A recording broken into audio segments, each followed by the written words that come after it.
The schoolboy should have known that the most important city in the world for a Christian in the end time is Jerusalem.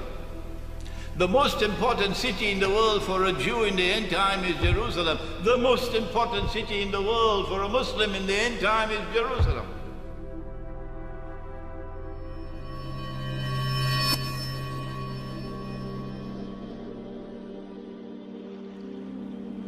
And he says, sallallahu ta'ala alayhi wa sallam, Umranu Bayt al-Maqdis kharabu Yathrib.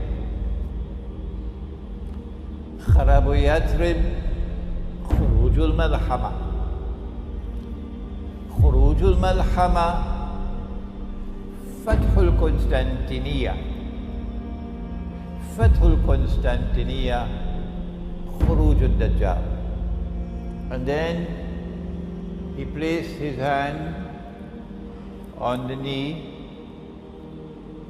of Mu'az ibn Jabal and he said, this is as true as I am touching you, O kama qala.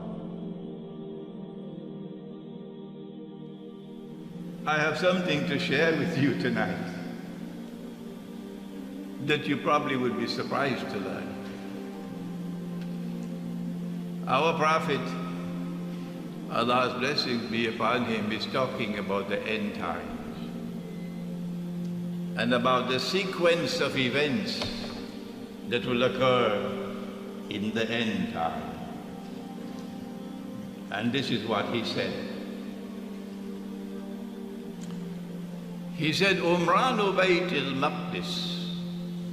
The word Jerusalem is not there. We call it Bayt al-Maqdis, but it's the same thing. When Jerusalem is flourishing, is center stage, is built up using the analogy of construction, built up, flourishing, center stage. At that time, he said, look to see Yathrib, Kharabu Yathrib, that Yathrib would be destroyed using the terminology of construction, meaning in a state of forlorn desolation, with no role whatsoever to play in the world. Yathrib, of course, is that city to the north of Mecca, which today is popularly known as Medina. Mecca is the most important city in the world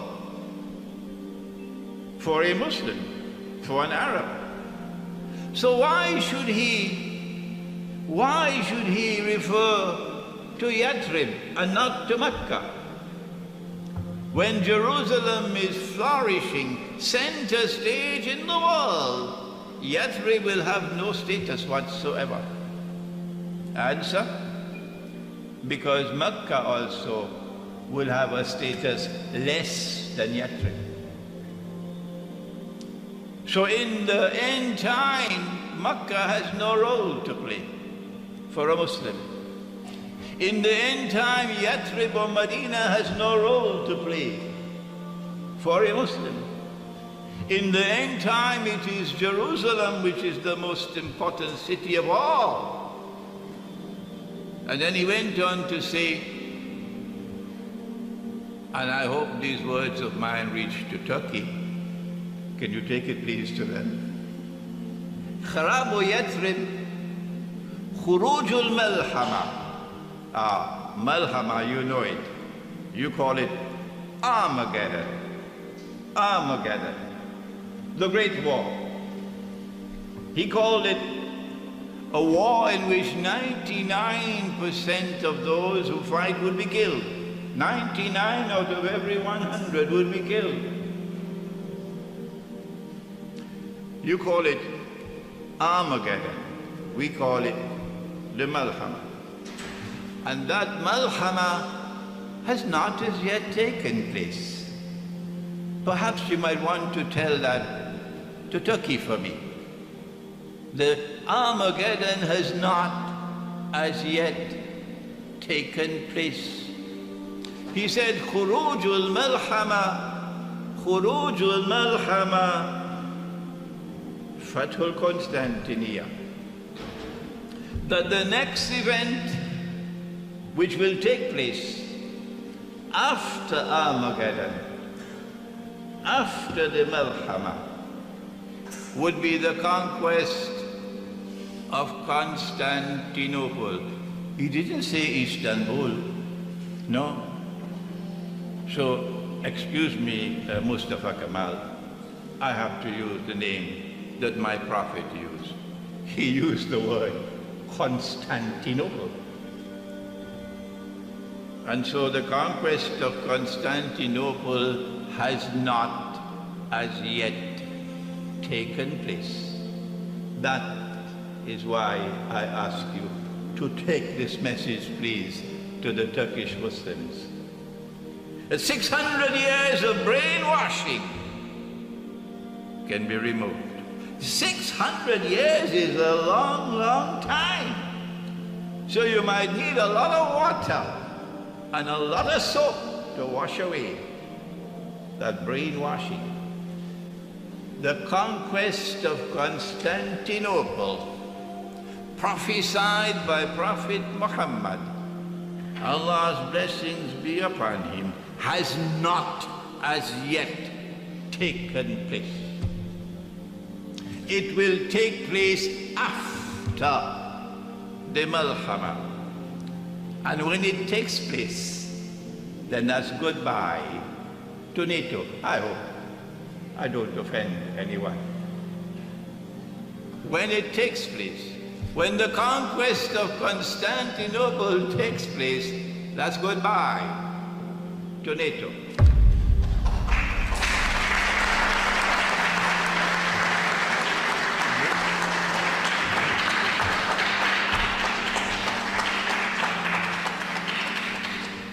And then he said, Fathul Constantinia, Khurujul Dajjal, that the Antichrist will emerge, if you will excuse the term, in person after the conquest of Constantinople.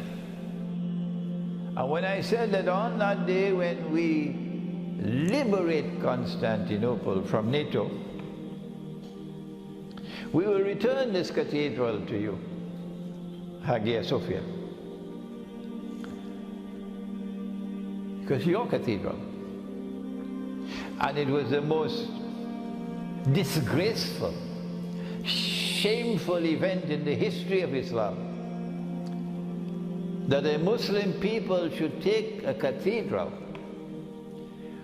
the foremost cathedral of Orthodox Christianity, the heart of the Orthodox Christian world, and disgracefully and shamefully and manifestly sinfully transform it into a masjid. And I'm waiting for the day when someone will challenge me. Ah yes, I'm waiting for that day. Transform it into a masjid, to the eternal disgrace of this ummah.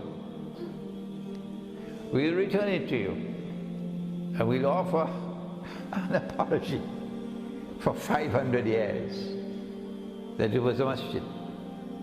And then Mustafa Kemal transformed it into a museum. And in addition to that, on that day we will restore the name to the city. The name of the city was Constantinople, and we will restore it to the name Constantinople. Why? Because there's something called the Sunnah. If Nabi Muhammad alayhi salatu wasalam referred to that city as Constantinople, Mustafa Kemal, you cannot stop me. Try, you will not stop me. I have the right to refer to it as Constantinople, because my prophet referred to it as Constantinople. And so now, the schoolboy should have known that the most important city in the world for a Christian in the end time is Jerusalem. The most important city in the world for a Jew in the end time is Jerusalem. The most important city in the world for a Muslim in the end time is Jerusalem.